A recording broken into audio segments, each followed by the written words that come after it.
bahwa sudah menjadi tugas pokok dan tanggung jawab Puspem TNI untuk memberikan pemberitaan yang positif dan benar, karena berkaitan dengan beredarnya foto, video maupun konten-konten yang bernarasi negatif, kemudian framing-framing yang menyesatkan, yang sebenarnya sudah saya sampaikan 5 hari yang lalu kalau tidak salah itu, bahwa itu hoax, tidak benar. Sebuah institusi sebesar TNI yang selama ini dipandang sebagai benteng pertahanan bangsa, tiba-tiba dituding sebagai provokator di tengah gelombang aksi massa.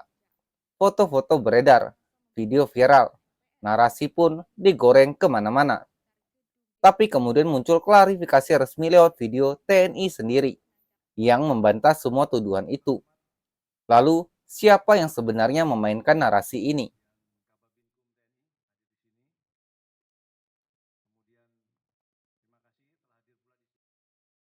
Kronologi bermula pada 28 Agustus 2025. Mayor SS, anggota intelijen BAIS TNI, yang melaksanakan tugas penyamaran di sekitar Mabes Polri, Jakarta Selatan. Namun ia ditarik oleh anggota BRIMOB, diinterogasi, lalu dipaksa menunjukkan identitasnya. Momen itu sempat difoto. Tak lama, foto bersama dokumen pribadi Mayor SS tersebar di media sosial. Narasinya, seorang perwira TNI jadi provokator, bahkan dituding hendak membakar pom bensin. Namun, Puspem TNI merilis klarifikasi resmi lewat video konferensi pers. Terkait berita hoax, BAIS TNI dituduh provokator dan perusudimu. Terkait dengan anggota BAIS TNI ini, foto ini, ya, bahwa foto ini memang benar, saya sampaikan. Bahwa ini foto ini memang benar adalah anggota BAIS TNI. Ya, karena udah jelas di situ. Yang saya sangkal adalah narasinya. Ya. Karena narasi yang disampaikan itu ditangkap Polri. Yang kedua adalah provokator. Ya. Itu tidak benar. Ya. Oleh karena itu saya sampaikan di sini kronologisnya. Silakan nanti rekan-rekan melihat dan mencatat. Pada saat terpisah, Mayor SS duduk di atas motor yang sedang parkir di lokasi pom bensin. Selanjutnya rombongan BRIMOB yang mengendarai sepeda motor patroli tiba-tiba yang tertua di kelompok pasukan BRIMOB tersebut menarik Mayor SS dengan anggotanya dibawa ke arah mobil rantis. Next. Nah, di sini ada percakapan ya, dari rekan BRIMOB dan Mayor SS.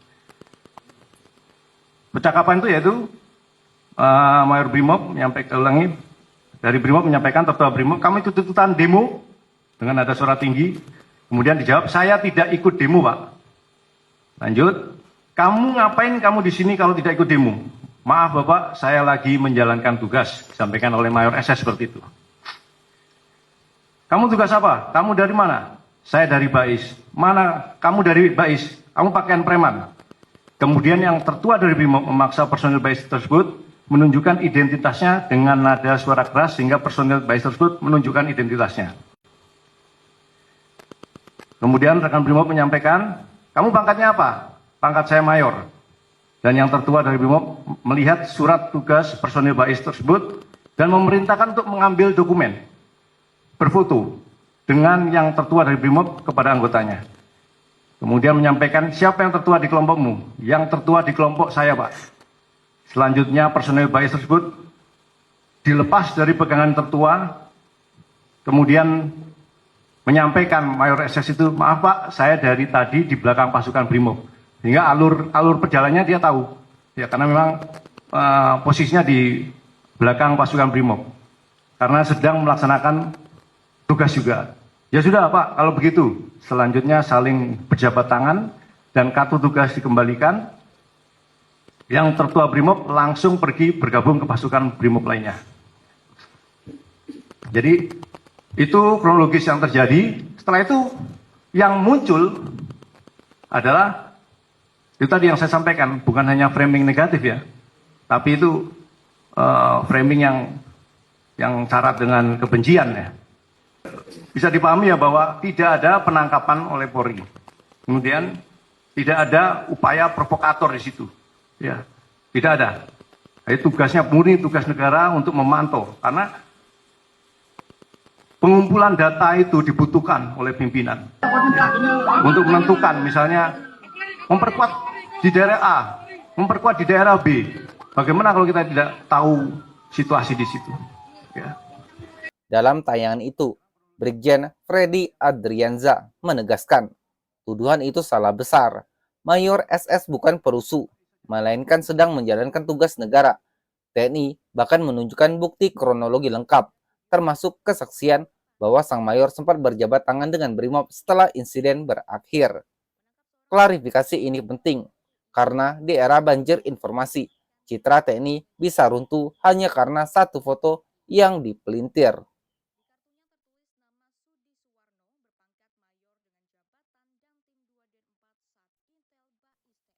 Tak hanya di Jakarta, kasus lain muncul di Palembang. Video seorang prajurit TNI, Pratu Handika Novaldo, dipiting Brimob viral di jagat maya. Framing cepat menyusul. Handika disebut sebagian dari masa perusuh di DPRD Sumatera Selatan. Namun video resmi klarifikasi dari Puspen TNI kembali menunjukkan fakta berbeda. Oke, sekarang kronologis yang kedua, kejadian kedua ini juga viral. Ya. Yang tadi Bais saja dirangkul aja sudah viralnya begitu, apalagi sekarang sudah proses penanganannya mungkin lebih keras. Ya dengan agak dipiting gitu ya. Jadi wajar kalau misalnya begitu di framing cepat sekali sebarannya. Ya. Saya sampaikan di sini bahwa video viral yang menunjukkan seorang anggota TNI, Pratu Handika Novaldo, diamankan oleh personel Brimob Polda Sumsel saat kerusuhan di DPRD Sumsel Minggu 21 Agustus 2025 dini hari. Dari video tersebut telah dilaksanakan klarifikasi oleh Dansat Brimob Polda Sumsel. Memohon maaf atas penindakan yang berlebihan dan kesalahpahaman yang terjadi pada anggota TNI AD Pratu Handika Novaldo saat aksi berujung rusuh di kantor DPRD Sumsel. Kemudian dan itu juga ditegaskan oleh Kapendam bahwa prajurit tersebut sama sekali tidak terlibat aksi unjuk rasa maupun provokasi, melainkan sedang mencari makan dan mengisi BBM motor saat peristiwa terjadi di SPBU. Ya. Handika ternyata hanya keluar untuk membeli makan dan mengisi bahan bakar. Dan saat Brimob Sumsel pun akhirnya meminta maaf secara terbuka, mengakui adanya kesalahpahaman dan tindakan berlebihan. Yang menarik, meski klarifikasi disampaikan dalam video resmi, persepsi publik sudah lebih dulu terbentuk lewat potongan video viral. Lagi-lagi, framing lebih cepat berlari daripada fakta.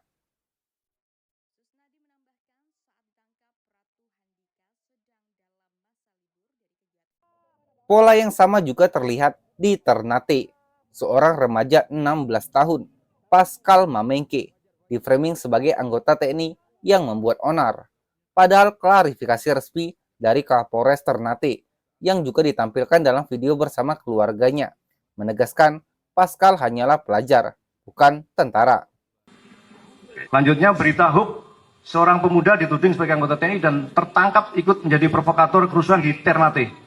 Dan ini sudah klarifikasi juga oleh Kapolres Ternate, terima kasih. Melalui keterangan resmi di Polres Ternate didampingi ibu dari yang bersangkutan, menjelaskan bahwa seseorang yang diamankan tersebut bukan anggota TNI melainkan seorang pelajar berusia 16 tahun bernama Pascal Mamengke. Yang saat ini masih Tak berhenti di situ, seorang tersangka bersama M bahkan berbohong dengan mencatut nama anak anggota TNI, mengaku disuruh menyerang Makobrimob Cikeas. Setelah ditelusuri, pengakuan itu hanyalah cara licik untuk menghindari dari jerat hukum. Berikutnya adalah video pria yang menyebut dirinya diperintah anak anggota TNI untuk menyerang markas Brimob Cikeas. Nah, ini juga sudah diklarifikasi oleh Kapolres Bogor, ya, itu hoax, ya. Jadi viral sebuah video pengakuan tersangka berinisial M yang menyebut dirinya diperintah anak anggota TNI untuk menyerang markas Brimob Cikeas. Namun Kapolres Bogor, AKBP Wika, menegaskan hal itu tidak benar. Pengakuan tersangka M hanya akal-akalan agar bisa lolos dari proses hukum. ia sengaja mencatut nama anak anggota TNI supaya mendapat perlindungan. Semua ini menunjukkan betapa mudahnya nama TNI dipakai, diframing, dan diseret dalam pusaran opini.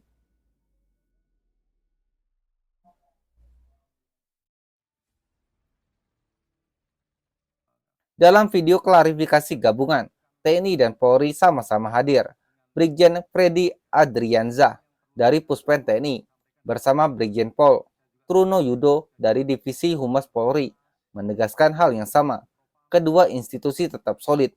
Mereka menampilkan wajah sinergi, kompak menjaga stabilitas nasional. Namun narasi di luar sana seringkali lebih keras daripada klarifikasi resmi.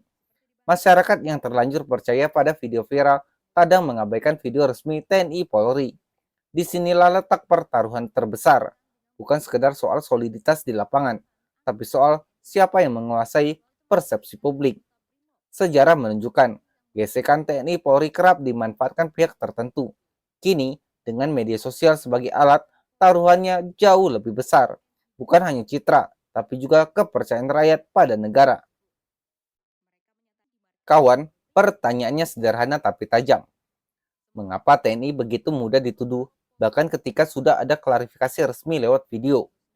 Apakah ini hanya kesalahpahaman beruntun, atau ada agenda tersembunyi di baliknya?